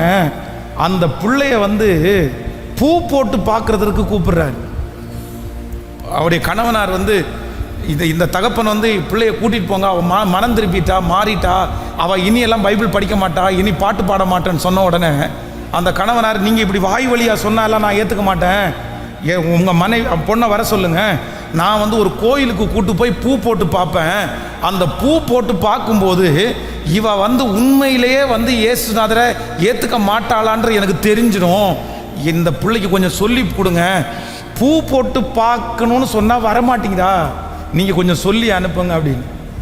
உடனே அந்த சிஸ்டர்கிட்ட நான் என்ன சொன்னேன் அப்படின்னு சொன்னேன், சிஸ்டர், இயேசு வந்து வெளியில் மட்டும் கிடையாது, எங்கே இருக்கிறார் அப்படின்னா உங்கள் இருதயத்துக்குள்ளே இருக்கிறாரு. எத்தனை பூ போட்டு பார்த்தாலும், எத்தனை மந்திரவாதம் பண்ணினாலும், எத்தனை பில்லி சூனியம் வச்சாலும் உங்களுக்குள்ளே இருக்கிற இயேசுவை ஒருத்தராலும் எடுக்க முடியாது. இது ஆண்டவருக்கும் உங்களுக்கும் இருக்கிற உறவு, இது ஆண்டவருக்கும் உங்களுக்கும் இருக்கிற ஒரு பெரிய ஐக்கியம். இந்த ஐக்கியத்திலிருந்து உங்களையும் என்னையும் பிரிப்பதற்கு இந்த உலகத்திலே இருக்கிற எந்த சக்தியாலும் முடியாது. சில வேளைகளிலே இந்த சத்தத்தை கேட்கிற யாராவது ஒருத்தர் ஆண்டவரை குறித்து இப்படி ஒரு வைராக்கியத்தை பாராட்டி சில குடும்பத்தை எதிர்த்து நிற்க முடியாத ஒரு சூழ்நிலை, கண்டிப்பாக எதிர்க்க முடியாது. ஏன்னா உங்கள் பிள்ளைகள் பாதிக்கப்படுவார்கள், உங்கள் குடும்பம் பாதிக்கப்படும். ஆனால் நான் என்ன நம்புகிறேன் அப்படின்னு சொன்னால், உங்கள் மனசை விட்டு மட்டும் ஆண்டவரை எடுத்துக்காதீங்க. ஒவ்வொரு நாளும் நீங்கள் எந்த இடத்துல இருந்தாலும் கர்த்தர் சொல்லுகிறார், நீ வானத்திற்கு ஏறினாலும் நான் அங்கே இருக்கிறேன், நீங்கள் பாதாளத்தில் படுக்கை போட்டாலும் அங்கேயும் கர்த்தர் இருக்கிறார். எல்லா இடத்திலையும் உங்களை சுற்றி சுற்றி உலாவுகிற கர்த்தர் இருக்கிறதுனால நீங்க எந்த இடத்திலிருந்து எந்த திசையிலிருந்து அப்பான்னு கூப்பிட்டாலும் உங்கள் மேல் இறங்கி நீங்கள் கூப்பிடுகிற இடத்திலே, ஆபத்து காலத்தில் என்னை நோக்கி கூப்பிடு, நான் உன்னை விடுவிப்பேன், நீ என்னை மகிமைப்படுத்துவாய். நீங்கள் கூப்பிடுகிற இடத்துல கர்த்தர் வருவார், நீங்க கூப்பிடுகிற இடத்துல கர்த்தர் வந்து நிற்பார். ஆமென் சொல்லுங்க பார்க்கலாம். எல்லாரும் ஆண்டவரிடத்துல சொல்ல போறோம், ஆண்டவரே நீர் என் தேவன். எனக்கு ரொம்ப ஆச்சரியமா இருந்துச்சு, ஆண்டவரே இந்த ரூத் அந்நிய பெண்ணாச்சு, இந்த ரூத்துக்கு இவ்வளவு பெரிய வாழ்க்கை இவ்வளவு வேகமாய் இவ்வளவு சீக்கிரமாய் அமைகிறதற்கு காரணம் என்ன? ஓர்பாலை குறித்து எதுவுமே தெரியல. ஓர்பால் எங்க போனா, யாரை கல்யாணம் பண்ணினா, ஓர்பாலுடைய வம்சத்துல எத்தனை குழந்தைங்க பிறந்தாங்க, அவங்களுடைய லிஸ்ட் எதுவுமே வேத புத்தகத்துல வரல. ஓர்பாலோட அந்த வார்த்தை அப்படியே முடிஞ்சிருச்சு. அதுக்கப்புறம் ஓர்பாலுக்கு என்ன இருக்குன்னு யாருக்குமே தெரியல. ஆனா இந்த ரூத்துக்கு மட்டும், ரூத்திற்கு பிறகு போவாச கல்யாணம் பண்ணாரு. அந்த போவாசுக்கு இத்தனை பேர் பிறந்திருக்கிறாங்க, அதுல இத்தனை பேர் தாண்டி வந்து கடைசியில் அந்த வம்சத்துல தாவீது வந்து அந்த வம்சத்துல ஆண்டவராகிய இயேசு கிறிஸ்து இந்த உலகத்தில் பிறந்தார் என்று ஒரு பெரிய சரித்திரமே போடுகிற அளவிற்கு இந்த ரூத்தை கனப்படுத்தினது வேற ஒன்றும் இல்லை. அவர் என் தேவன், அவர் எனக்கு தேவன், அவர் எனக்கு தேவன். நான் நம்புகிறேன் கர்த்தர் இன்றைக்கு இந்த சத்தத்தை கேட்கிற தேவனுடைய பிள்ளையே, நீங்கள் கர்த்தர் எனக்கு தேவன் என்று சொன்னதுனால கண்டிப்பாய் கர்த்தர் உன்னை கைவிட மாட்டார், கர்த்தர் வெட்கப்படுத்த மாட்டார். ஜீவ புஸ்தகத்திலே உங்கள் பேர் எழுதப்படும், பரலோகத்திலே உங்கள் பேர் எழுதப்படும். யாருடைய லிஸ்டும் இல்லாத இடத்திலே கர்த்தர் உங்க வம்சத்திலே உங்களுடைய பேரை கர்த்தர் வைப்பார். ஹalleluya. கைகளை உயர்த்தி சொல்லு, வந்தாலும் உம்மோடுதான், மரித்தாலும் உம்மோடுதான். முழு பலத்தோடு சொல்லு, நான் வாழ்ந்தாலும் உம்மோடுதான், மரித்தாலும் உம்மோடுதான். நம்புறீங்களா? இன்னைக்கு முழுக்க நீங்க சொல்லுங்க, நீர் என் தேவன், நீர் என் தேவன். ஸோ நம்பர் 2, இரண்டாவதாக ஒரு காரியத்தை வேகமாய் வாசிப்போம். எபிரேயர் 11ஆம் அதிகாரத்தினுடைய 25வது வசனத்தை வாசிக்க போகிறோம். எபிரேயர் 11ஆம் அதிகாரம் 25வது வசனம். அநித்தியமான பாவ சந்தோஷங்களை அனுபவிக்கிறதை பார்க்கலும் தேவனுடைய ஜனங்களோட துன்பத்தை அனுபவிப்பதையே தெரிந்து கொண்டு இனி வரும் பலன் மேல் நோக்கமாயிருந்து எகிப்தில் உள்ள பொக்கிஷங்களினாலும் கிறிஸ்துவின் நிமித்தம் வரும் நிந்தையை அதிக பாக்கியம் என்று எண்ணினான். ஹல்லேலூயா. இந்த மோசே சாதாரணமானவர் அல்ல. 20 லட்சம் ஜனங்களை வழி நடத்தினார். இன்னும் ஆண்டவர் விசுவாசிகளுடைய பட்டியலில் விசுவாச வீரர்களுடைய பட்டியலில் இந்த மோசையும் ஆண்டவர் கொண்டு வந்து இணைக்கிறார். மோசே வேண்டான்னு சொன்னார், எடுத்து போடு ஆண்டவரேன்னு சொன்னார், இந்த வேலையை நான் செய்ய முடியாதுன்னு சொன்னார். ஆனால் அனைத்து காரியத்தையும் தாண்டி நீ வேணும், நீ நிற்கணும், உன்னை நான் பயன்படுத்துவேன். மோசே வேண்டாம் என்று சொன்னதற்கு பிற்பாடு கூட ஆண்டவர் வற்புறுத்தி அந்த மகா பெரிய பொறுப்பை அவன் மேல் வைக்கிறதற்கு என்ன காரணம் அப்படின்னு சொன்னா, வேதம் சொல்லுகிறது, அநித்தியமான பாவ சந்தோஷத்தை அனுபவிப்பதை பார்க்கலும் தேவனுடைய ஜனங்களோட துன்பத்தையே அனுபவிப்பதை தெரிந்து கொண்டான். ஒரு தீர்மானம், ஒரு முடிவு. மோசே பெரிய அரண்மனையிலே இருக்கிறான். அங்கே வேதம் சொல்கிறது நிறைய பொக்கிஷ சாலை இருக்கிறது, நிறைய பலன் அவனுக்கு இருக்கிறது. அவனுடைய தகப்பனார் என்று எண்ணப்பட்ட அந்த பார்வோன் மரித்து போனால் அவனுக்குன்னு ஒரு ஏரியாவை கொடுத்துருவாங்க, அவனுக்குன்னு வேலைக்காரங்களை கொடுத்துருவாங்க. அவன் என்னமோ தெரில, அவனுடைய பிறப்பு ஒரு பெரிய கேள்விக்குறியாக இருந்தாலும் பிறப்பே அவனுக்கு ஆச்சரியமாய் அமைந்தது. அவன் கட்டாத வீட்டில் குடியிருக்கிறான், அவன் நடாத திராட்சை தோட்டத்தில் அவன் கனியை புசிக்கிறான். அவனுக்கு எந்த கஷ்டமும் இல்லை, ஆனால் ரொம்ப ஜாலியாக சந்தோஷமா. அவன் தப்பு பண்ணா யாரும் கேட்க மாட்டாங்க, எத்தனை திருமணம் பண்ணாலும் யாரும் கேட்க மாட்டாங்க. அப்படிப்பட்ட அநித்தியமான பாவ சந்தோஷம் ஒரு பக்கத்தில் இருக்குது. இன்னொரு பக்கத்தில் இந்த ஆண்டவரை ஏற்றுக்கிட்டா கஷ்டம், இந்த ஜனங்களோட போனா துன்பம். இங்கே அடி உதை இருக்குது, இங்கே வருத்தம் இருக்குது, இங்கே சாப்பாடு இல்லாமல் இருக்குது, இங்கே என்ன எதிர்காலம்னு தெரியல. இதை ரெண்டுலையும் என்ன முடிவு எடுக்கிறதுன்னு யோசிக்கும் போது வேதம் சொல்லுகிறது, மோசே ஒரு தீர்மானம் எடுக்கிறான், ஒரு முடிவு எடுக்கிறான். நான் பாடுபட்டா கூட பரவாயில்ல, நான் அவமானப்பட்டா கூட பரவாயில்ல, எனக்கு எந்த வருத்தம் வந்தாலும் பரவாயில்ல, அநித்தியமான பாவ சந்தோஷத்தை அனுபவிக்கிறதை பார்க்கலும் தேவனுடைய ஜனங்களோடு துன்பத்தை அனுபவிக்கிறத ஏற்றுக்கொண்டதுனால வேதம் சொல்லுகிறது, அவனை கர்த்தர் 20 லட்சம் ஜனங்களுக்கு தலைவனாகவே மாற்றினார். பிரதர், சிஸ்டர், நம்பர் 1, முதலாவது ஒரு தேவனுடைய பிள்ளை எடுக்க வேண்டிய தீர்மானம் என்ன அப்படின்னு சொன்னால், உங்களுக்கு ஒரு உணர்வு வரணும், உங்களுக்கு ஒரு பாசம் வரணும், உங்களுக்கு ஒரு ஆசை வரணும். இன்னொருத்தர் ஜெபிக்க சொல்லி அல்ல, இன்னொருத்தர் வேதம் வாசிக்க சொல்லி அல்ல, உங்கள் மனசார கர்த்தருடைய சமூகத்தில் போய் நின்று நான் ஆராதிக்கிறேன். யாருக்காகனா என் தேவனை ஆராதிக்கிறேன். என் தேவன். நீங்கள் உரிமை பாராட்டணும், என் தேவன். நீங்கள் சொல்லணும், என் தேவன். உனக்கு ஏன் இவ்வளோ கோபம் வருது? என் தேவன், என் தேவன். இவர்களை ஆண்டவர் ஒரு நாளும் கைவிட மாட்டார். நம்பர் 2, இரண்டாவது ஒரு தேவனுடைய பிள்ளை எடுக்க வேண்டிய தீர்மானம் என்னன்னா, எனக்கு முன்பாக எத்தனை அநித்தியமான பாவ சந்தோஷம் இருந்தாலும் நான் ஒன்றை செலக்ட் பண்ணுவேன், நான் ஒன்றை தெரிந்து கொள்ளுவேன். துன்பமாக இருந்தாலும், கஷ்டமாக இருந்தாலும், அவமானமாக இருந்தாலும் ஆண்டவரோட வாழ்கிற வாழ்க்கை எனக்கு போதுமானது, எனக்கு போதுமானது. என்னுடைய காலேஜில் என்ன ரொம்ப அற்பமாக நினைக்கிறாங்க, என்னுடைய ஸ்கூலில் என்ன ரொம்ப அற்பமாக நினைக்கிறாங்க. நான் சினிமாவுக்கு வரமாட்டேன்னு சொன்ன உடனே அவ்வளவு கேவலமாக பேசுகிறாங்க, என்னென்னமோ சொல்கிறாங்க. ஏதோ ஒரு வாலிப தம்பி இந்த சத்தத்தை கேட்கும்போது, வாலிப தங்கச்சி கேட்கும்போது, பாஸ்டர் அவங்களுக்கெல்லாம் நல்லதாக நடக்குது, எனக்கு நல்லதாக நடக்கலை, நான் ஆண்டவருடைய பிள்ளைன்னு சொல்லியிருக்கிறேன். அவங்க என்னை கிண்டல் பண்ணுறாங்க, உனக்கு வாழ தெரியலேன்னு சொல்கிறாங்க, உனக்கு பிழைக்க தெரியலேன்னு சொல்கிறாங்க. இந்த மாதிரி உங்களை சுற்றி இருக்கிறவர்கள் சொல்லும்போது உங்கள் இருதயம் கொஞ்சம் கூட வருத்தப்படவே வேண்டாம். நமக்கு முன்னாடி கர்த்தர் ஒரு திஷ்டாந்தரத்தை வச்சிருக்கிறாரு. மோசே என்பவனுக்கு முன்பாக அநித்தியமான பாவ சந்தோஷங்கள் இருந்தாலும் அதை அனுபவிக்கிறதை பார்க்கிலும் தேவனுடைய பிள்ளைகளோடு சேர்ந்து துன்பத்தை அனுபவிக்கிறதை தெரிந்து கொண்டதினால கர்த்தர் அவனை தேடி போனார். கர்த்தர் அவனை அபிஷேகித்தார். அந்த முட்செடியிலே அக்கினி எரிந்தும் அந்த முட்செடியை பற்ற வைக்கிறதற்கு முடியவில்லை. காரணம் என்னவென்றால், ஒரு நாள் தன்னுடைய நாமத்திற்காய் காண்பித்த பிரயாசத்தை கர்த்தர் கணக்கிலே வைத்திருக்கிறார். வாலிப தம்பி, நீ ஆண்டவருக்காக படுகிற அவமானத்தை கர்த்தர் கணக்கில் வைக்கிறார். நிந்தைய கணக்கில் வைக்கிறார். நீ பிரயாசம் எடுக்கிறத கர்த்தர் கணக்கில் வைக்கிறார்.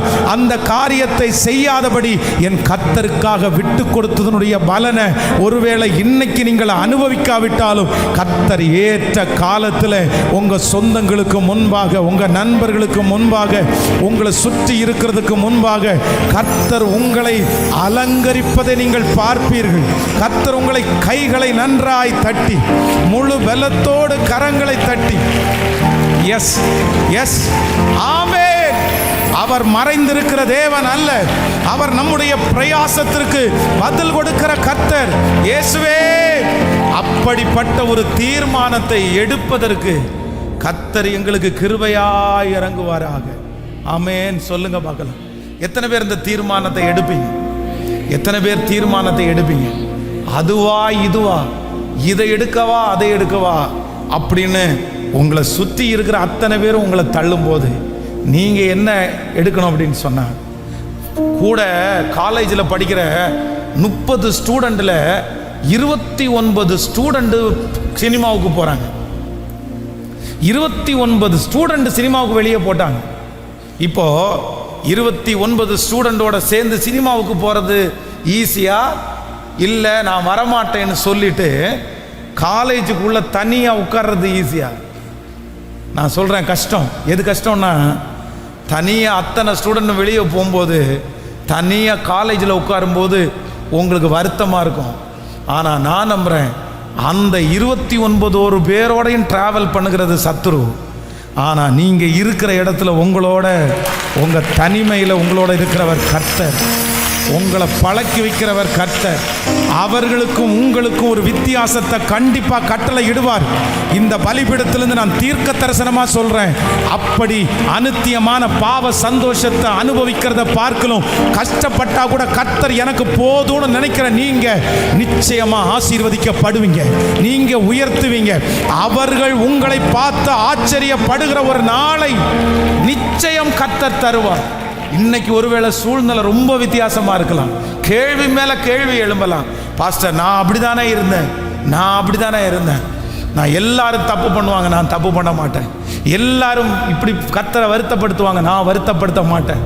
எங்கள் காலேஜில் நான் மட்டும்தான் பாஸ் அப்படி இருந்தேன். என் ஸ்கூலில் நான் மட்டும்தான் பாஸ் அப்படி இருந்தேன். ஆனால் எனக்கு ஏன் இப்படிப்பட்ட நிலைமை? எனக்கு ஏன் இப்படிப்பட்ட சூழ்நிலை? கர்த்தர் ஏன் என்னை இப்படி கைவிட்டார்? இதே வார்த்தையை தேவனுடைய மனுஷனாகிய மோசே அந்த மீதியான் தேசத்தில் ஆடுகளை மேய்ச்சிட்டு இருக்கும்போது ஒவ்வொரு நாளும் உங்களை மாதிரி தான் அவன் பேசிட்டே இருந்திருப்பான். ஆண்டவரே, எனக்கு ஏன் இந்த நிலைமை? நான் என்ன பண்ணினேன்? நான் அவங்களோட ஜாலியாக இருந்தேனா? அவங்களோட தண்ணி அடித்தேனா? அவங்களோட சிகரெட் அடிக்க போனேனா? அவங்களோட பாவம் செய்ய போனேனா? எல்லாம் வேண்டான்னு விட்டுட்டு உங்கள் ஜனங்களோட சேர்ந்து கஷ்டப்படுறதுக்கு ஒரு முடிவு எடுத்தது தப்பா அப்படின்னு 40 ஆண்டுகள் தன்னுடைய இருதயத்தில் வெதும்பி வெதும்பி கடைசியில் ஒரு முடிவுக்கே வந்துட்டான். ஆண்டவர் மறந்துட்டார் போல தெரியுது, ஆண்டவர்ன்றது ஒருத்தர் இல்லை போல தெரியுது, அவ்வளோதான் விட்டுறலாம் அப்படின்னு விட்டுட்டான். ஆனால் அந்த 40 ஆண்டுகள் தாண்டி கர்த்தரவனை உருவாக்குனதற்கு பிற்பாடு மறுபடியும் கர்த்தரவனை சந்தித்து ஒரு முச்செடி தரிசனத்தை கர்த்தரவனுக்கு காண்பித்து, நான் உன்னை மறக்கல்ல, உன் பிரயாசத்தை மறக்கல்ல, நீ விட்டதை மறக்கல்ல, நீ அந்த காரியத்தை செஞ்சதை மறக்கல்ல, நீ காண்பித்த பக்தி வைராக்கியத்தை மறக்கல்ல, நீ எனக்காக என் நாமத்தை மறுதலியாததை நான் மறக்கல்லேன்னு சொல்லி அந்த மோசையை மறுபடியும் தூக்கி எடுப்பார். ஆனால் இந்த பலிபீடத்திலிருந்து ஒரு தீர்க்க தரிசனமான வார்த்தை வருகிறது. உங்களை கர்த்தர் வனாந்தரத்தில் சந்திக்க போகிறார். முட்செடியின் நடுவில் கர்த்தர் சந்திப்பார். அந்த இடத்துல நீங்க காண்பித்த பக்தி வைராக்கியத்திற்கு பதில் உண்டு என்கிறதை கர்த்தர் நிரூபிக்க போகிறார். ஒரு வித்தியாசத்தை கர்த்தர் கட்டளையிடுவார். உங்களை திரும்ப கர்த்தர் கொண்டு வருவார். ஆண்டவர் மறக்கல. கர்த்தர் மறக்கலன்றத சகோதரனே சகோதரியே உங்க வாழ்க்கையிலே கண்டிப்பாக கர்த்தர் நிரூபிப்பார், நிச்சயமாய் நிரூபிப்பார். நீங்கள் அதை சீக்கிரமாய் பார்ப்பீர்கள். ஆண்டவர் உங்க கண்களிலே அதை பார்க்க வைக்கிறதற்கு கர்த்தர் வல்லவராயிருக்கிறார். இந்த சூழ்நிலை மாறும், இந்த முட்செடியின் அனுபவம் மாறும், இந்த வனாந்தரத்தின் அனுபவம் மாறும். நீங்கள் வனாந்தரத்திலிருந்து அழைக்கப்படுவீர்கள், நீங்கள் வனாந்தரத்திலிருந்து வெளியே கொண்டு போகப்படுவீர்கள். கர்த்தர் உங்களை வனாந்தரத்திலிருந்து கடந்து போக பண்ணுவார். இந்த முட்செடியிலிருந்து அந்த வாழ்க்கையை மாற்றி ஆண்டவர் உங்களை கொண்டு போவார். உங்களை அழைத்த அழைப்பு இன்னும் காத்திருக்கிறது, உங்கள் மேல் வைத்த தரிசனம் இன்னும் காத்திருக்கிறது, உங்கள் மேல் வைத்த லட்சியம் இன்னும் காத்திருக்கிறது. இதோ இன்றைக்கு இந்த ஆராதனை நடந்து கொண்டிருக்கும் போதே நிறைய மோசைகளை கர்த்தர் தட்டி கொடுக்கிறார், கர்த்தர் பலப்படுத்துகிறார். பொறுத்துக்கொள், இந்த வனாந்தரத்தை பொறுத்துக்கொள். நீ என் நாமத்திற்காய் காண்பித்த பிரயாசத்தை மறப்பதே இல்லை. ஹல்லேலூயா. கையை உயர்த்தி சொல்லுங்க, எனக்கு நீங்க போதும் ஆண்டவர், நீங்க போதும் ஆண்டவர். அனுத்தியமான பாவ சந்தோஷம் வேணாம். வாலிப தம்பியும் தங்கச்சியும் ஒரு முடிவு எடுங்க பார்க்கலாம். ஆண்டவருக்காக விடும் மகளே, ஆண்டவருக்காக விடும் மகனே. ஆண்டவர் அதில் ரொம்ப பிரியப்படுவார், ஆண்டவர் அதில் ரொம்ப இஷ்டப்படுவார், ஆண்டவருக்கு அது ரொம்ப பிடிக்கும், ஆண்டவருக்கு அது ரொம்ப பிடிக்கும். ஆண்டவர் அதில் ரொம்ப விரும்புவார். பிள்ளை என்கிற அதிகாரத்தை கர்த்தர் உனக்கு தருவார். ஹல்லேலூயா. நன்றி ஆண்டவரே. நிறைய பேரிடத்துல கர்த்தர் ஏதோ பேசிட்டே இருக்கிறார். நீ இருமனமா இந்த சர்ச்சுக்கு வந்திருக்கிறீங்க. இந்த சத்தத்தை கேட்கும் போது மகளே நீ இருமனமா இருக்கிறாய். அது வேணுமா இது வேணுமா, அந்த பக்கம் பிசாசு உங்கள்கிட்ட பேசிட்டே இருக்கிறான், பரவாயில்ல. ஆனால் ஆண்டவர் மட்டும் இன்னைக்கு உங்கள் பக்கத்தில் வந்து பேசுகிறார். நீ அதை தூக்கி போட்டுரு. கஷ்டமாக இருந்தால் கூட இதை செலக்ட் பண்ணிடு. இல்லை கஷ்டமாக இருந்தால் கூட நான் இதைத்தானே செலக்ட் பண்ணேன், எனக்கு கஷ்டம்னு தெரியும் பாஸ்டர், அதனால தான் ஆண்டவருடைய பிரியம் தான் எனக்கு முக்கியம் தான் நான் இதை செலக்ட் பண்ணேன். ஆனால் ரொம்ப பாடுபடுறேன், ரொம்ப பாடுபடுறேன். ஆனால் கர்த்தர் எல்லாவற்றையும் பார்க்கிறார். நீங்க இல்லாம என்னால வாழவே முடியாது, உங்க நினைவில்லாம ஒரு நொடி கூட இருக்கவே முடியாது, என்னால இருக்கவே முடியாது. சொல்லுவோம், நீங்க இல்லாம என்னால வாழவே முடியாது, உங்க நினைவில்லாமல் ஒரு நொடி கூட இருக்கவே முடியாது, என்னால இருக்கவே முடியாது. நீங்க தான் எனக்கு எல்லாம், நீங்க தான் எனக்கு எல்லாம். கைகளை வைத்து நீங்க தான், நீங்க தான் எனக்கு எல்லாம், நீங்க தான் எனக்கு எல்லாம். கைகளை உயர்த்தி சொல்லுவோம், என் தந்தை என் அன்னை நீங்க தான், என் தந்தை என் அன்னை நீங்க தான், என் உயிரே நீங்க தான், எனக்கெல்லாம் நீங்க தான், என் உயிரே நீங்க தான், எனக்கெல்லாம் நீங்க தான், நீங்க தான். ஹல்லேலூயா.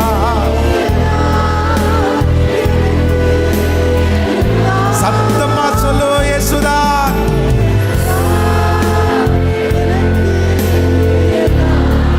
நன்றி அப்பா.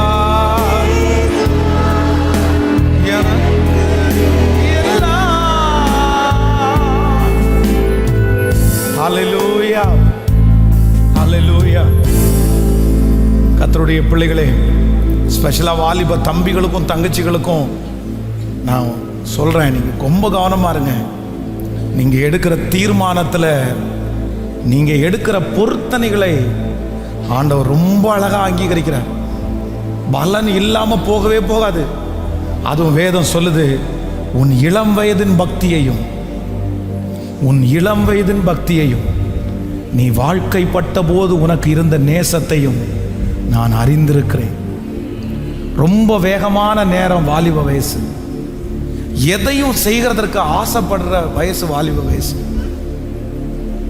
யார் என்ன சொன்னாலும் ஒரு டைம் அதை செஞ்சு பார்க்கலான்னு தோணி வேகப்படுத்துகிற வயசு இந்த வயசு. மற்றவங்கள மாதிரி நம்ம பண்ணலாம், மற்றவங்களுக்கெல்லாம் ஃப்ரெண்ட்ஸ் இருக்கும்போது எனக்கு ஃப்ரெண்ட்ஸ் இல்லையே அப்படின்னு துக்கப்படுகிற வயசு. எல்லாரையும் காதலிச்சிட்டு இருக்கும்போது எனக்கு அப்படி இல்லையேன்னு சில நேரத்தில் துக்கப்படுற வயசு. ஆனால் இந்த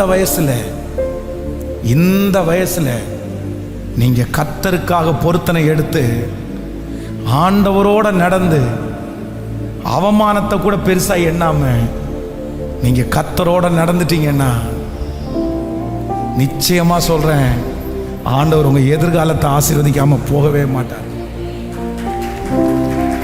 உங்க எதிர்காலம் ஆசீர்வாதமா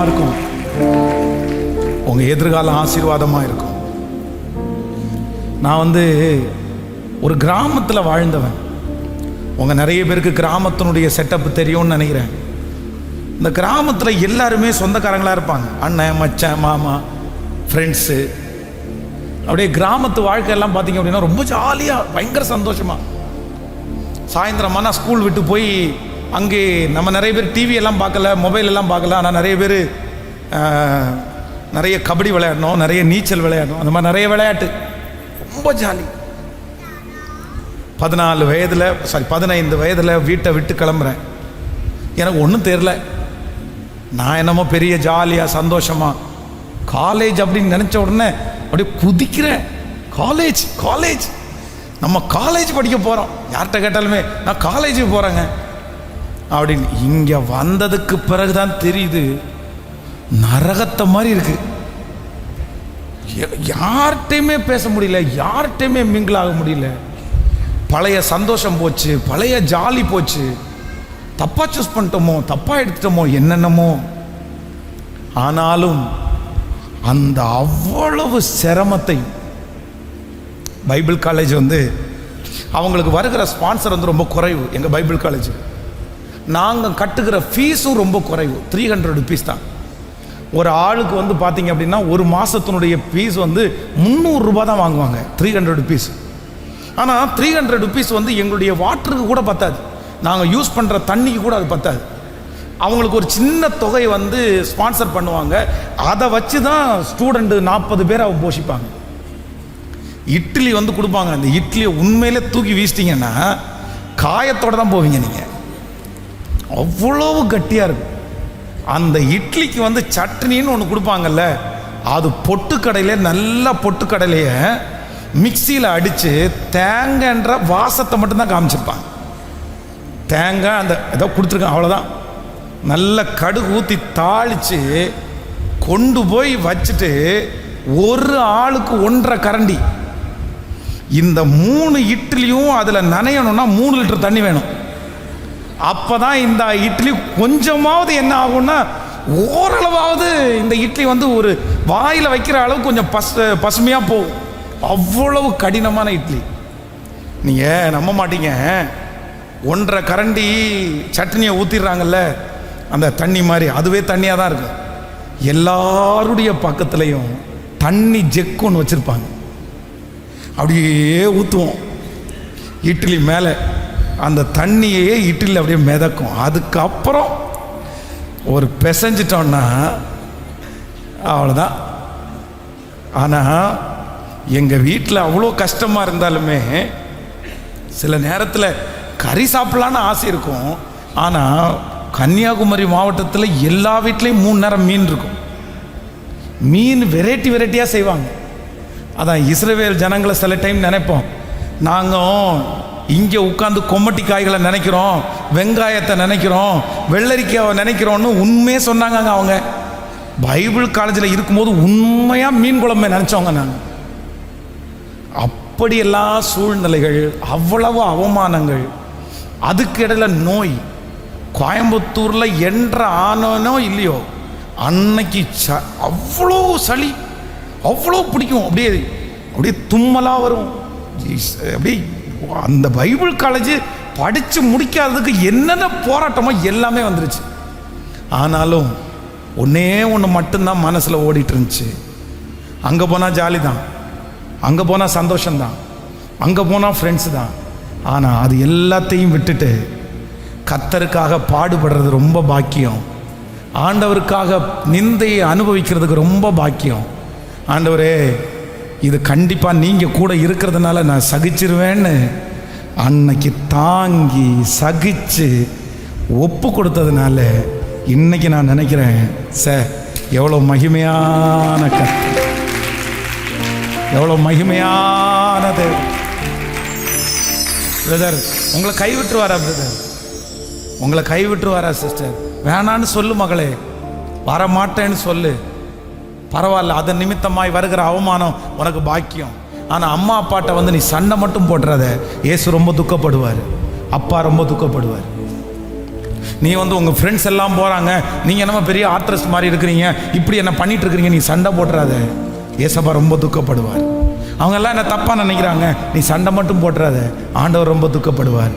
நீ உங்கள் அம்மா அப்பா நீ போயிட்டு வாயான்னு சொல்லும்போது, வேணாம் டேடி, வேணாம் மம்மி, அங்கே போனால் எல்லாம் அசுத்தமாக இருப்பாங்க, அங்கே போனால் எல்லாம் சினிமா பாட்டு பாடிருப்பாங்க, அங்கே போனால் எல்லாம் சிகரெட் அடிப்பாங்க, அங்கே போனால் எல்லாம் தண்ணி அடிப்பாங்க, எனக்கு வந்து ஈவா போகிறதுக்கு எனக்கு விருப்பம் இல்லை, எனக்கு டூருக்கு போகிறது விருப்பம் இல்லை, அப்படி நீ சொல்லுப்பா, அப்படி சொல்லுப்பா.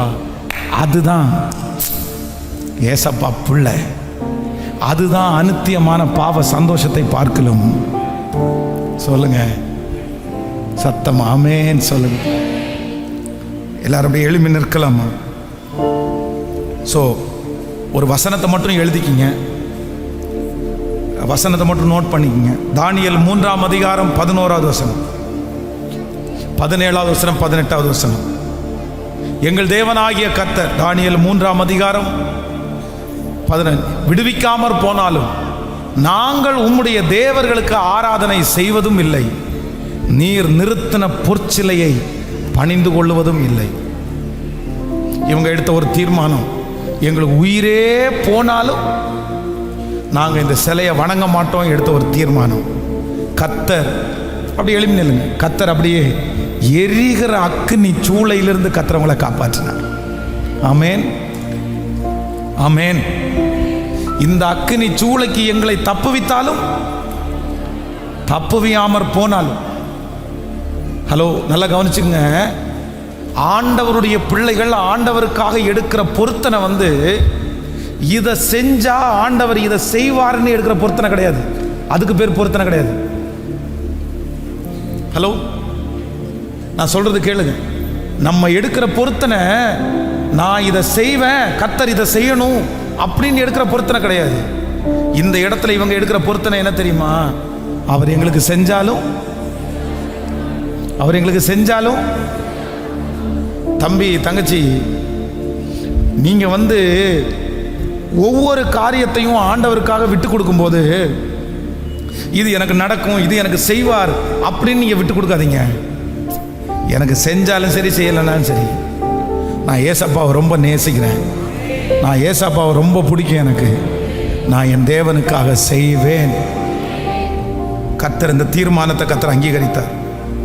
ஸோ நம்பர் 4, 4வதாக 2 சாமுவேல் 1ஆம் அதிகாரம் 14வது வசனம். தாவீது அவனை நோக்கி, கர்த்தர் அபிஷேகம் பண்ணினவரை கொன்று போடும்படி நீ உன் கையை நீட்ட பயப்படாமற் போனது என்ன என்று சொல்லி.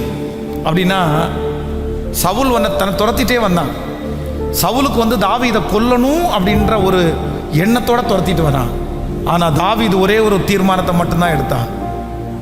என்னுடைய கையிலேயே ஆண்டவர் உன்னை கொண்டு வந்து கொடுத்தா கூட, தேவன் அபிஷேகம் பண்ணின உன் தலை மேலே, கழுத்தின் மேலே கத்தியை வைக்க மாட்டேன், உன்னை நான் கொல்ல மாட்டேன், நீ பகையாளியாகவே இரு, நான் அதை செய்ய மாட்டேன். இந்த ஒரு தீர்மானம் தாவீதை ராஜாவாய் மாற்றினது. ஸோ நம்பர் 5, 5வதாக ஆதியாகமம் 39ஆம் அதிகாரம் 9வது வசனம். ஆதியாகமம் 39ஆம் அதிகாரம் 9வது வசனம். இந்த வீட்டிலே என்னிலும் பெரியவன் இல்லை, நீ அவருடைய மனைவியாய் இருக்கிறபடினால் உன்னை தவிர வேறு ஒருவரையும் அவர் எனக்கு விலக்கி வைக்கவில்லை. இப்படி இருக்க நான் இத்தனை பெரிய பொல்லாங்குக்கு உடன்பட்டு, இப்படி இருக்க நான் இத்தனை பெரிய பொல்லாங்குக்கு உடன்பட்டு, ஹலோ வாசிங்க அந்த வசனத்தை வாசிக்கும் போது, இத்தனை பெரிய பொல்லாங்குக்கு உடன்பட்டு உங்க கணவனாருக்கு விரோதமா பாவம் செய்வது எப்படி? அப்படியே எழுதியிருக்கு. சொல்லுங்க, கேட்கல? நான் இதை செய்ய மாட்டேம்மா, நான் இதை பண்ண மாட்டேம்மா, வேற ஒன்றும் கிடையாது. இவ்வளோ பெரிய தப்ப என் தேவனுக்கு விரோதமா நான் என்ன பண்ண மாட்டேன். இந்த ஒரே ஒரு தீர்மானம் எகிப்திற்கு தகப்பனா அவனை கொண்டு போய் நிற்க வச்சுச்சா இல்லையா? மகன் ஒரு முடிவு எடு, மகன் ஒரு முடிவு எடு மகன். நீ கர்த்தருக்காக நின்னா அவர் உனக்காக நிற்பார். நீ அவருக்காக ஓடுனேன்னா உன் விஷயத்தில் அவர் ஓடுவார். நீ அவருக்காக விட்டு கொடுத்தேன்னா அவர் உனக்காக சகலத்தையும் கர்த்தர் தருவார். கண்டிப்பாக ஆண்டவர் மறந்து விடுவதற்கு அநீதி உள்ள தேவன் அல்ல அல்ல அல்ல. நம்பர் 6, 6வதாக யோபுவின் புஸ்தகம் 13ஆம் அதிகாரம் 15வது வசனம். யோபு சொல்லுகிறார், நான் முன்பாக போனாலும் அவர் இல்லை.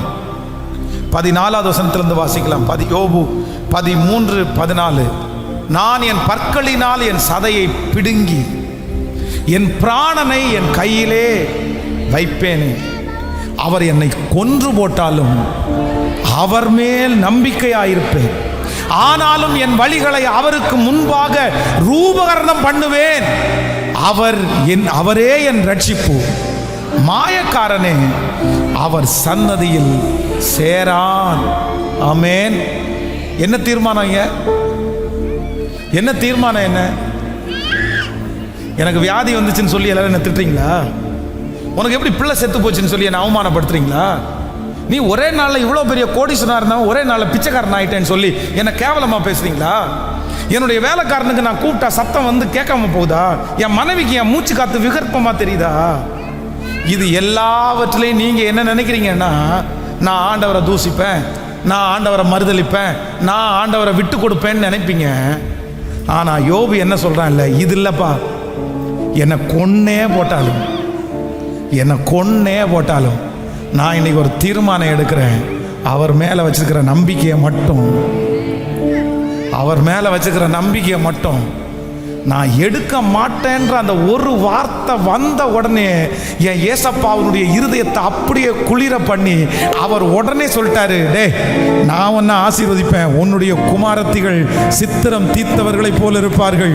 இந்த தேசத்திலே எங்கும் யோபுனுடைய குமாரத்திகளைப் போல இல்லை. யோபுனுடைய முன்னிலைமையை பார்க்கலும் அவனுடைய பின்னிலைமையை கர்த்தர் 2 தனையாய் கர்த்தர் ஆசீர்வதித்தார். சில தீர்மானம் எல்லாம் நீங்க எடுத்தீங்கன்னு வைங்களேன், ஐயோ ஆண்டவருக்கு அவ்வளவு பிடிக்குங்க, அவ்வளவு பிடிக்குங்க. கர்த்தர் விட மாட்டார். ஸோ நம்பர் 7, ரோமரின் புஸ்தகம் 8ஆம் அதிகாரம் 36வது வசனம். ரோமரின் புஸ்தகம் 8ஆம் அதிகாரம் 36வது வசனம். கிறிஸ்துவின் அன்பை விட்டு நம்மை பிரிப்பவன் யார்?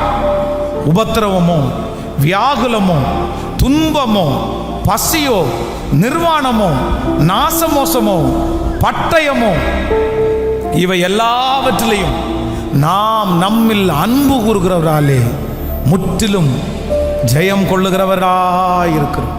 8ஆம் அதிகாரத்தினுடைய துவக்கத்திலே வாசிப்பீர்களே, ஆனால் கிறிஸ்துவின் அன்பை விட்டு என்னை பிரிப்பவன் யார்? உபத்திரவமோ, வியாகுலமோ, பசியோ, பட்டினியோ, நிர்வாணமோ, நாசமோசமோ, இவை அனைத்தும் கிறிஸ்துவின் அன்பை விட்டு என்னை பிரிக்க மாட்டாது என்று நிச்சயத்திருக்கிறேன். ஹல்லேலூயா. அப்போஸ்தலனாகிய பவுல் நீங்களும் நானும் நினைக்கிறது மாதிரி பிச்சைக்காரன் எல்லாம் கிடையாது. ஊழியத்துக்கு வர்றதுக்கு முன்னாடி அவர் என்னமோ நம்ம இன்னைக்கு சாட்சி சொல்கிறோம், படிப்பறிவில்லை, எங்கள் அப்பா ஒரு பெரிய ஆள் கிடையாது, நான் ஒரு ஒன்றும் இல்லாதவன், நம்ம இன்னைக்கு சாட்சி சொல்கிறோம். ஆனால் அப்போஸ்தலனாகிய பவுலை மட்டும் சாட்சி சொல்ல விட்டா என்ன சொல்லுவார் தெரியுமா? எங்கள் அப்பா யார் தெரியுமா? நான் என்ன பண்ணிட்டு இருந்தேன் தெரியுமா? எனக்கு மந்த்லி இன்கம் என்ன தெரியுமா? என் பேரில் ஒரு கப்பலே ஓடிச்சியா, நான் குதிரையில் தான் வருவேன், வேற எதுவும் கொண்டு வர மாட்டேன். குதிரையில் வரும்போது ஒரு சுருளை கையில் கொண்டு வருவேன்.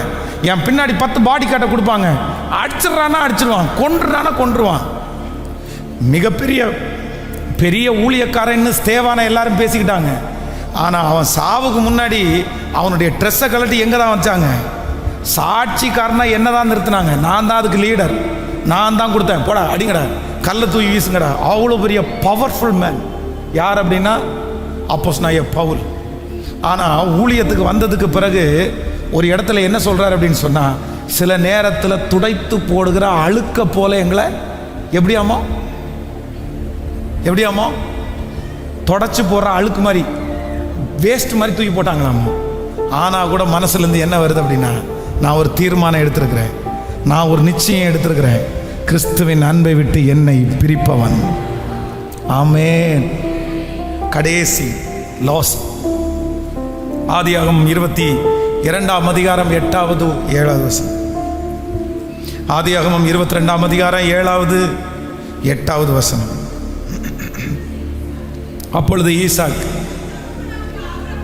தன் தகப்பனாகிய ஆபிரகாமை நோக்கி, தகப்பனே, அதற்கு அவன் என் மகனே, அதற்கு ஆபிரகாம் என் மகனே, தேவன் நமக்கு தகன பலிக்கான ஆட்டுக்குட்டியை பார்த்து கொள்ளுவார் என்றார்.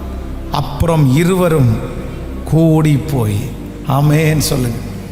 தப்பெத்த பிள்ளை 100 வயசில் கிடைக்கிற பிள்ளை, ஆண்டவர் அவனை கொண்டு போய் பலி செலுத்த சொல்லுகிறார். பிள்ளை அப்பாவை பார்த்து கேட்குது, எங்க ஆட்டுக்குட்டி? இப்போ கர்த்தரா பிள்ளையா, ஆண்டவரா பிள்ளையா? ஆனால் ஆபிரகாம் எவ்வளோ ஞானமாக செஞ்சுருக்காரு பாருங்க. தன்னுடைய பிள்ளைய ஆண்டவர் இப்படி பலி கொடுக்க சொன்னார்ன்றத யாருக்கு சொல்லலை? கேட்கல. சாராய்க்கு சொல்லவே இல்லை. காரணம் என்னன்னா, இந்த அம்மாமாருக்கு பாசம் அதிகமாயிடுச்சுன்னா எதுவுமே வேண்டாம், பிள்ளை மட்டும் போதும்னு நினைப்பாங்க. பாசம் அதிகமாச்சுன்னா ஆண்டவர் கூட வேண்டாம், பிள்ளை மட்டும் போதும்னு நினைப்பாங்க போல. அதனால தான் எதுவுமே எனக்கும் வருத்தம் இருக்குது, எனக்கும் கஷ்டமாக தான் இருக்குது. ஆனால் அத்தனையும் அடக்கி வைத்து கொண்டு தன்னுடைய பிள்ளையா கத்தரான்னு சொல்லும்போது, மகனே, நமக்கான தகன பலிக்கான ஆட்டுக்குட்டியை கர்த்தர். ஹல்லேலூயா. இப்போ சொல்லுங்க, இந்த ஜெபத்தில் இருக்கிற நீங்கள் யார் தீர்மானம் எடுக்கிறீங்க? சொல்லுங்க. நீங்கள் ஆண்டவருக்காக இதுவரைக்கும் என்ன பொருத்தனை பண்ணியிருக்கிறீங்க? என்ன பொருத்தனை பண்ணியிருக்கீங்க? ஏதாவது ஒன்று ஆண்டவருக்காக ஏதாவது ஒன்றை நீ விட்டு கொடுத்துருக்கிறியாம்மா? ஏதாவது ஒன்றை விட்டு கொடுத்துருக்கிறியாம்மா? மும்பையிலிருந்து இங்கே கிளம்பி வரும்போது எனக்கு லாஸ்ட்டாக வெளிநாட்டு போகும்போது மும்பையிலேருந்து திருப்பி அகைனிக்கு கிளம்பினேன். அங்கே வரும்போது வாலிப பசங்க ஒரு 7 பேர், உடம்புல எந்த சட்டையும் எதுவுமே போடலை, ஒரு வேஷ்டியை மட்டும் கட்டிக்கிறாங்க, குடுமி வச்சிருக்கிறாங்க. அவங்க எல்லாருமே அன்னைக்கு ஃபாஸ்டிங்கில் இருக்கிறாங்க. அவங்க பக்கத்தில் சேரில் உட்காந்து நான் பேசுகிறேன். பேசும்போது அவங்க ஒருத்தருக்கு ஒருத்தர் பேசிக்கிறாங்க. ஒருத்தனை பார்த்து ஒருத்தன் கேட்குறான், டேய் மச்சான், நீ சாப்பிட்டு எத்தனை நாள் ஆச்சுன்னு கேட்குறான். அவன் சொல்கிறான், நான் 23 days ஆஃப் ஃபாஸ்டிங் இருக்கேன்டா. ஒரு காணாத கடவுளுக்கு, ஒரு கண்ணிருந்தும் உணராத தெரியாத கடவுளுக்கு. அவங்க அந்த பிள்ளைங்க 7 பேரும் அந்த வாலிப வயசில் ஒருத்தருக்கு ஒருத்தர் சொல்லிக்கிறத கேட்டுட்டு அவ்வளோ நான் பிரமிச்சிட்டேன். நீங்கள் போங்க, இங்கேருந்து நீங்கள் பல்லடம் தாண்டி அடுத்து அந்த மெயின் ரோட்டை பிடிச்சி நீங்கள் திருநெல்வேலி போகிற அந்த ரோட்டுக்கு போங்க, அந்த பழனி சைடு போங்க. எத்தனை பேர் தெரியுமா? காலில் பார்த்தீங்கன்னா துணி கட்டியிருப்பாங்க. எதுக்குன்னா, அவங்களுக்கு ரோட்டில் நடந்து பார்த்தீங்கன்னா உள்ளே பெரிய ஹோலாக விழுந்திருக்கும், ரத்தம் கசியும். அந்த ரத்தத்தை கூட பொறுப்பெடுக்காம அப்படியே ஒரு வெள்ளை துணியை எடுத்து காலில் கட்டிட்டு பல கிலோமீட்டர் தூரம் நடப்பாங்கங்க. அத்தனை கிலோமீட்டர் நடப்பாங்க. ஆனால் ஆண்டவர் உங்களை ரத்தத்தை கேட்கல, உங்களை கஷ்டப்படுத்தி அழகு பார்க்கணும்னுலாம் நினைக்கல. ஆனால் ஆண்டவருக்காக இந்த திருச்சபையில் இருக்கிற வாலிப தம்பி தங்கச்சி, நீ என்ன பொருத்தனை எடுத்திருக்கிற? என்ன பொருத்தனை எடுத்திருக்கிற? நான் சொல்கிறேன், இந்த பலிபீடத்தில் இருக்கிற நான் என்னுடைய இளம் பிராயத்தில், என்னுடைய வாலிப வயதில் 90% பொருத்தனையிலே போயிருக்குப்பா. பொருத்தனையிலே போயிருக்குப்பா. டிவி பார்க்க மாட்டேன் ஆண்டவரே, என் வாயிலிருந்து எந்த தேவையில்லாத வார்த்தையும் வராத ஆண்டவரே. இவங்கிட்ட பேச மாட்டான் ஆண்டவரே, குறை சொல்ல மாட்டான் ஆண்டவரே. பொருத்தனை பொருத்தனை பொருத்தனை பொருத்தனை எத்தனை தெரியுமா? அப்படியே எழுதி எழுதி எழுதி வைப்பேன். ஒவ்வொரு நோட்லையா எழுதி வைப்பேன். இதை எடுக்கிறேன், இந்த தீர்மானத்தை எடுக்கிறேன், இந்த தீர்மானத்தை எடுக்கிறேன். சில நேரத்தில் அதை நிறைவேற்ற முடியாது. சாரிப்பா சாரிப்பா சாரிப்பா. ஆனால் உண்மையிலே தன்னுடைய நாமத்துக்காய் காண்பித்த பிரயாசத்தை கர்த்தர் மறக்கவே இல்லை. வாலிப தம்பி, நீ பொருத்தனை எடு, நீ பொருத்தனை எடு. தங்கச்சி, நீ பொருத்தனை எடு. நான் இதை செய்வேன்னு பொருத்தனை எடு. ஸ்கூல் முடிச்சுட்டு 8th படிக்கும்போது ஸ்கூல் முடிச்சுட்டு வந்துட்டு 2 மணி நேரம் எங்கள் வீட்டில் வேலை செய்யணும். 2 மணி நேரம் வேலை செய்யும் போதே கிட்டத்தட்ட 6:30 ஆயிரும், 6:30 மணி ஆயிரும். 6:30 மணிக்கு வீட்டை விட்டு வெளியே போய் 4 ஃப்ரெண்ட்ஸை கூட்டிகிட்டு போய் ஒரு சின்ன ஒரு பெயிண்ட் டப்பாவில் அப்படியே அந்த ரப்பர் சீட்டினுடைய பாலை வந்து ஊற்றி அதை கட்டி ட்ரம்ஸ் மாதிரி பண்ணி கழுத்தில் கட்டி மாட்டிட்டு, குறைஞ்சது 10 வீடு 5 வீடா உங்களுக்கு ஊழியம் செய்வான் ஆண்டவரேன்னு எடுத்த ஒரு தீர்மானத்தில் போய் போய் போய் போய் பார்த்தீங்க அப்படின்னு சொன்னால் பெருமைப்படுத்தலை. அதெல்லாம் கர்த்தர் பார்த்தார். இதே கோயம்புத்தூர் பட்டணத்தில் வரும்போது ஆரம்பத்தில் வந்து ஒரு தீர்மானம் எடுத்தேன். ஒரு வருஷத்தில் 100 பேருக்கு சுவிசேஷம் சொல்லுவேன் ஆண்டவரேன்னு சொல்லி தீர்மானம் எடுத்தேன். யாரெல்லாம் ரோட்டில் வண்டிக்காக வெயிட் பண்ணுறாங்களோ அவங்கள பார்த்து அவங்க லிஃப்ட் கேட்கறதுக்கு முன்னாடி நான் கேட்பேன், அண்ணா உங்களுக்கு எங்கேயாவது போகணுமா, பிரதர் உங்களுக்கு எங்கேயாவது போகணுமா? அவங்க போகணுன்னு சொன்னால் அவங்கள பின்னாடி உட்கார வச்சு நான் அந்த வழியாக போகலைன்னா கூட அவங்கள கொண்டு போய் ட்ராப் பண்ணி போகிறதுக்குள்ளே இயேசுவை பற்றி சொல்லிவிட்டு ஒரு மாதத்தில் 100 பேருக்கு சுவிசேஷம் சொன்னேன். இந்த மாதிரி தீர்மானங்கள் நிறைய எடுத்தேன். இதே கோயம்புத்தூர் பட்டத்தில் இங்கேருந்து சரவணம்பட்டி வரைக்கும், இங்கேருந்து பொள்ளாச்சி வரைக்கும், இங்கேருந்து கிட்டத்தட்ட பல்லடம் வரைக்கும், இந்த பக்கத்தில் வந்து நம்முடைய கார்னியா வரைக்கும் எந்தெந்த இடத்துலெல்லாம் மறைவிடம் இருக்குதோ அந்த இடத்துலெல்லாம் டெய்லி ஒரு 5 மணி நேரம் ஃபிக்ஸ் பண்ணி ஒரு பாட்டில் தண்ணி மட்டும் எடுத்துகிட்டு போய் அப்படி கர்த்தரை போய் தேடி இந்த இடத்துலெல்லாம் கர்த்தர் ஜனங்களை கொடுங்க, இங்கெல்லாம் ரட்சிங்க அப்படின்னு எல்லாம் பொருத்தனை எடுத்தோம். ஆனால் இன்னைக்கு என்னுடைய கண்ணிலெல்லாம் நான் பார்க்கும்போது நீங்கள் நிறைய பேர் பல இடத்துலேருந்து வந்திருக்கிறீங்க, பல இடத்துலேருந்து இந்த சத்தத்தை கேட்குறீங்க. ஆண்டவர் என் மூலமாய் அவருடைய சத்தத்தை உங்களுக்கு கொண்டு போகிறத நினச்சி நான் ரொம்ப பெருமைப்படுறேன். எங்கள் அம்மா பார்க்கல, நான் என்ன பொருத்தனை எடுத்தேன்னு எங்கள் அம்மாவுக்கு தெரியாது, எங்கள் அப்பாவுக்கு தெரியாது. சில நேரத்தில் எங்கள் அம்மா அப்பா திட்டுனாங்க, பைத்தியம்மா உனக்கு சாப்பிடாமல் இருக்கிற, போ வெளியே எங்கேயாவது போ, எதுக்கு என்னையே தெரியாமல் நீ வெளியே எங்கேயாவது தின்னுட்டு வந்திருப்ப, அதனால தான் நீ தின்னல அப்படின்னெல்லாம் சொல்லி திட்டியிருக்காங்க. யாருக்கும் தெரியாது. ஆனால் சில பொருத்தனைகளை யாருக்கு தெரியும் அப்படின்னு சொன்னால் கர்த்தருக்கு தெரியும். என் ஃப்ரெண்ட்ஸுக்கு தெரியாது, ஆனால் கர்த்தருக்கு தெரியும். மகா எடு, நீ நிறைய தீர்மானம் எடு, நீ நிறைய அதில் உறுதியாக நில்லு. ஆண்டவர் உன்னை பெரிய அளவில் கர்த்தர் ஆசீர்வதிப்பார். எல்லாரும் பாடி இந்த ஜெபத்தை பாடும்போது காணிக்கையை செலுத்தி உடைய பிள்ளைகள் செலுத்துகிற காணிக்கைகளை எல்லாம் கர்த்தர் அங்கீகரித்து ஆசீர்வதித்து பல மடங்கு திருப்பித்தார். இந்த சத்தத்தை ஆன்லைனில் கேட்டுக்கொண்டிருக்கிற பிள்ளைகளுக்கு இந்த வார்த்தைகள் கிருபையாய் போய் சேரட்டும் ஆண்டவரே. உங்கள் கரங்களிலே தாழ்த்துகிறோம் இயேசுவின் மூலம் பிதாவே.